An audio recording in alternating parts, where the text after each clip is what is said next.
영국의 북해 도거뱅크, 중국 고비 사막의 간수성 풍력기지, 미국 텍사스 팬핸들 지역까지 최적의 조건이 갖춰질 경우 풍력 발전은 원자력 발전소에 맞먹는 전력을 생산하기도 합니다.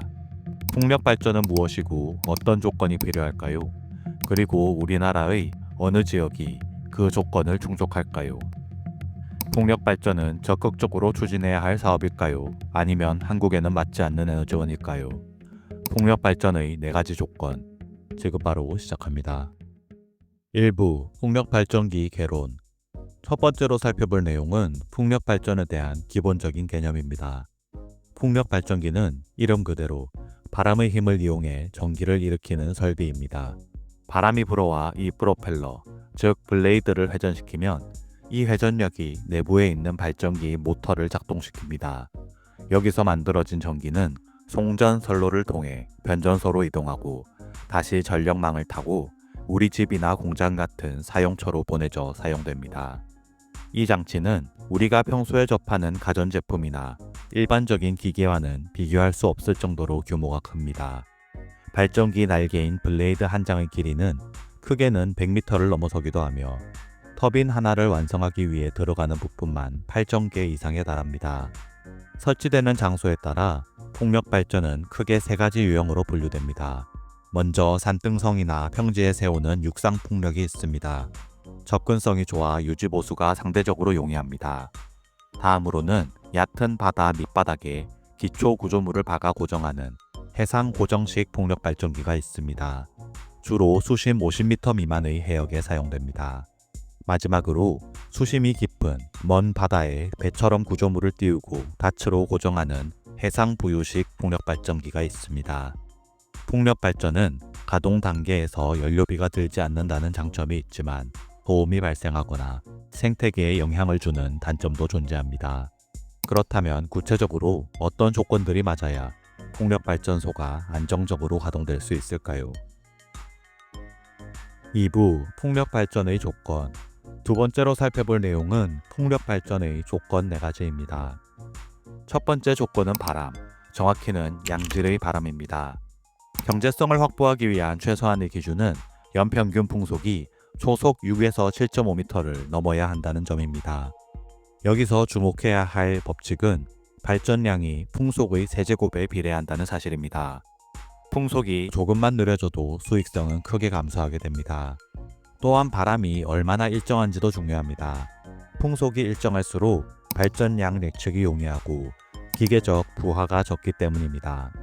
한국처럼 태풍이 잦은 지역에서는 순간 풍속 초속 70m를 견딜 수 있어야 할 뿐만 아니라 급격한 풍향 변화까지 고려한 설계 조건이 충족되어야 설비의 안정을 보장할 수 있습니다. 두 번째 조건은 지형입니다. 육상 풍력의 경우 70m가 넘는 대형 블레이드를 실은 트레일러가 이동할 수 있는 도로 여건이 필수적입니다.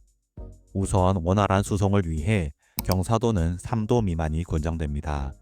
또한 산악도로의 경우 급커브 구간이 많은데 이를 극복하기 위해서는 블레이드를 들어올려 운송하는 특수 장비가 필요한 경우도 발생합니다. 해상의 경우 수심이 핵심입니다. 수심이 50m보다 얕으면 자켓이나 모노파일 방식을 써서 해저면에 직접 고정해 설치하는 방식을 사용합니다. 이 경우 해저 지반이 단단한지 혹은 뻘층으로 이루어져 있는지에 따라 기초 설계와 시공 난이도가 달라집니다. 수심이 50m보다 깊어지는 경우에는 풍력 발전기를 수상에 띄워서 설치하는 부유식 기술이 필요합니다. 여기에는 고난이도의 기술과 추가적인 비용이 필요합니다. 세 번째는 생산된 전기를 전달할 전력망입니다. 아무리 질 좋은 바람이 불고 안정적으로 풍력 발전기를 설치했더라도 전기를 도시로 보낼 송전로가 없거나 변전소 용량이 부족하다면 그 발전소는 작동할 수 없습니다. 전력망 문제가 해결되지 않으면 기존의 발전 설비도 가동을 제한할 수밖에 없으며 예산과 기술이 뒷받침되더라도 추가적인 발전기 설치가 불가능하게 됩니다. 마지막으로 주변 환경 및 사회와의 공존입니다. 풍력 터빈이 회전할 때 발생하는 소음과 저주파 문제로 인해 마을 주거지로부터 일정 거리 이상 떨어져야 하는 이격거리 규제를 받습니다. 또한 산림 훼손을 최소화해야 하는 생태자연 가이드라인과 멸종위기 조류의 충돌 방지 대책 등 환경적 수용성을 확보해야 하는 조건도 있습니다. 요약하면 양질의 바람, 안정적인 지형, 전력망과 사회 환경적 공존이 풍력 발전의 4가지 조건입니다. 3부 한국 풍력 발전의 4대 거점. 세 번째 장에서는 앞서 살펴본 조건에 맞는 한국의 4대 풍력 발전 지역을 살펴보겠습니다. 첫 번째는 한국 풍력 발전 1번지인 제주도입니다. 가장 큰 강점은 양질의 바람입니다. 제주도는 연평균 풍속이 초속 7m 수준으로 기준치를 충족합니다. 다만 계절풍의 특성상 전력 수요가 많은 여름에 상대적으로 바람이 약해지는 것은 단점입니다. 지형적 조건 또한 매우 우수합니다. 수심 50m 미만의 얕은 해역이 넓게 펼쳐져 있어 비용이 적게 들고 시공이 용이한 고정식 해상풍력 발전기를 대규모로 설치하기에 적합합니다. 조수간만의 차도 상대적으로 적어 시공 효율도 높으며 해저면이 단단한 현무암으로 이루어져 있는 것도 장점입니다. 사회적 수용성 부분에서는 공공주도 모델을 운영, 사업자는 매출액 혹은 순이익의 일정 부분을 지역사회에 기여하는 방식으로 주민들의 반발을 최소화하고 있습니다. 또한 풍력단지를 관광자원으로 적극 활용하는 것도 사회적 수용을 높이는 요인이 되고 있습니다.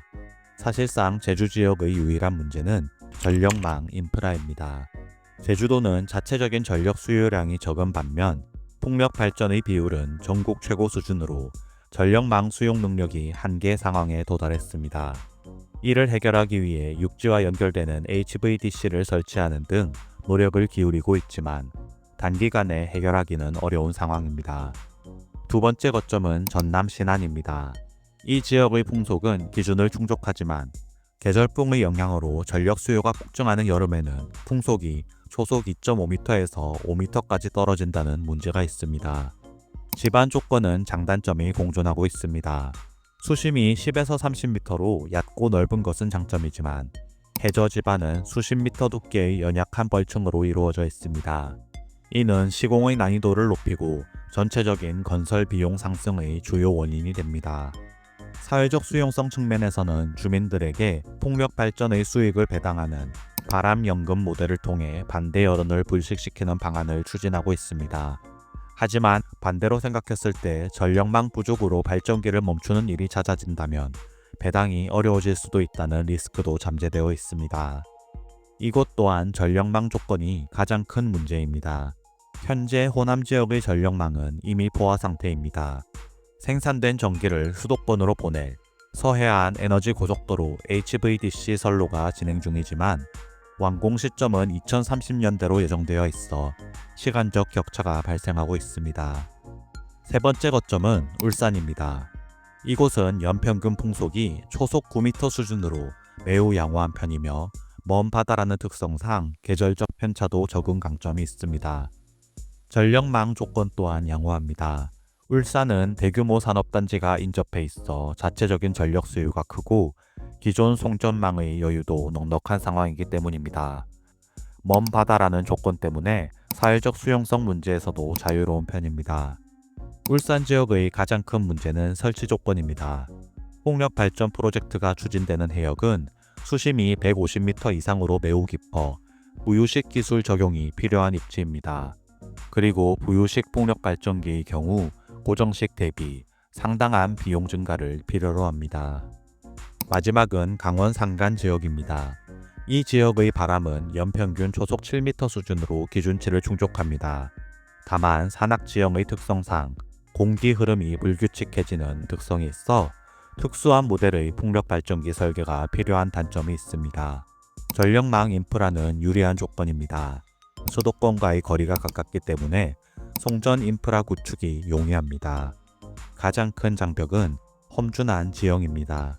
풍력 터빈의 블레이드 길이는 70m를 상회하는데 이를 실은 대형 트레일러가 커브 구간이 많은 산악도로를 통과하는 것은 매우 어려운 과제입니다. 환경 문제도 중요합니다. 백두대간 보호법 등이 신규 개발을 가로막고 있으며 멸종위기 야생동물의 서식지와 겹칠 경우 사업 자체가 불가능해지기도 합니다. 이러한 복합적인 이유로 최근 강원도에서는 신규 부지 발굴보다는 기존의 노후화된 소형 터빈을 철거하고 그 자리에 고효율 대형 터빈을 세우는 리파워링 전략이 현실적인 대안으로 부각되고 있습니다. 종합하자면 제주와 신안은 전력망, 울산은 설치 비용, 강원도는 시공의 어려움이라는 문제를 안고 있는 상황입니다. 4부 풍력 발전 논쟁. 네 번째는 한국의 풍력 발전에 대한 찬반 의견을 간략하게 살펴보겠습니다. 먼저 반대 입장입니다. 핵심은 경제적 비효율성입니다. 북해, 고비사막, 텍사스와 같은 지역은 초속 10m의 바람이 연중 고루 불지만 한국은 초속 7에서 8m 수준에 그칩니다. 이 차이는 발전 효율 면에서 상당한 격차를 만듭니다. 뿐만 아니라 우리나라는 계절풍의 영향을 받아 전력량이 급증하는 여름에 오히려 발전량이 줄어드는 기상학적 한계도 있습니다. 전력망의 안정성도 논점입니다. 풍력은 날씨에 따라 출력이 불규칙하며 이는 전력망의 균형을 유지하는 데 큰 부담을 줍니다. 환경적으로는 블레이드에 직접 충돌하는 조류의 피해가 보고되고 있으며 재활용이 어려운 탄소 섬유 블레이드의 매립 문제와 절연체로 사용되는 강력한 온실가스의 누출 위험 등이 부정적인 측면으로 제기됩니다. 다음으로는 긍정적인 입장입니다. 핵심 논거는 에너지 안보와 수출 경쟁력입니다. 풍력은 국제유가나 가스 가격의 변동에 영향을 받지 않는 국산 자원으로 에너지 자립도를 높이는 역할을 합니다. 무엇보다 글로벌 시장에서 RE100과 같은 재생에너지 사용 요구가 강화되면서 국내 기업들이 수출 경쟁력을 유지하기 위한 에너지 매너로서 풍력 인프라 확보가 전략적 요구사항이 되었습니다. 비싼 비용을 지불하고서라도 국내에서 무탄소 전력을 조달하지 못하면 우리 기업들이 해외로 생산기지를 옮겨야 하는 산업 공동화 현상이 발생할 수 있다는 우려입니다. 또한 풍력은 태양광과의 상호 보완성이 높습니다. 일사량이 적은 밤 시간대나 겨울철에 바람이 더 강하게 부는 경향이 있어 안정적인 무탄소 에너지 조합을 구성하는 데 필수적인 요소라는 분석입니다. 산업적 측면에서의 기회도 주장합니다. 우리나라는 세계적인 수준의 조선과 철강 기술을 보유하고 있습니다. 이를 부유식 풍력 구조물 제작과 연계한다면 국내 시장의 경험을 바탕으로 새로운 글로벌 에너지 시장을 선점하는 신산업의 기회가 될 수 있다는 점이 풍력 발전 지지 측의 주요 논리 중 하나입니다. 최종 정리. 오늘 우리는 풍력 발전의 조건에 대해 살펴봤습니다. 우선 풍력 발전이란 바람이 부는 곳에 발전기를 세우고 풍력을 전기로 바꿔 전력망을 통해 우리에게 전기를 공급하는 시스템입니다. 설치 위치와 방식에 따라 육상, 해상 고정식, 해상 부유식으로 구분됩니다. 풍력 발전을 위해서는 4가지 조건이 필요합니다. 강하고 균등한 바람, 설치에 적합한 지형, 생산된 전기를 실어나를 전력망, 그리고 주민과 환경과의 공존입니다. 우리나라는 이 조건들에 맞춰 4군데의 전략지를 운영 중입니다. 제주와 신안은 전력망, 울산은 고비용, 강원 지역은 시공의 어려움이라는 문제를 안고 있습니다. 한국 풍력을 바라보는 시선은 2갈래로 나뉩니다. 상대적으로 열악한 자원 조건과 낮은 경제성, 전력망의 포화와 생태계 영향을 우려하는 반대론이 있습니다. 반면 에너지 자립도를 높이고 RE100이라는 국제무역 장벽을 넘기 위해 우리 기업들에게 반드시 필요한 전략자산이라는 긍정론도 있습니다. 풍력 발전은 우리나라에 적합한 방식일까요? 만약 그렇다면 어디에서 어느 정도의 규모를 추진해야 할까요? 오늘 정리해드린 내용이 풍력 발전에 대한 여러분들의 지식의 균형을 잡는 데 도움이 되셨기를 바랍니다. 영상을 끝까지 시청해주셔서 감사합니다. 영상이 유익하셨다면 구독과 좋아요, 알림 설정 부탁드립니다. 그리고 대한민국 풍력 발전의 미래에 대한 여러분들의 소중한 의견도 댓글로 남겨주세요. 지금까지 지식의 균형이었습니다.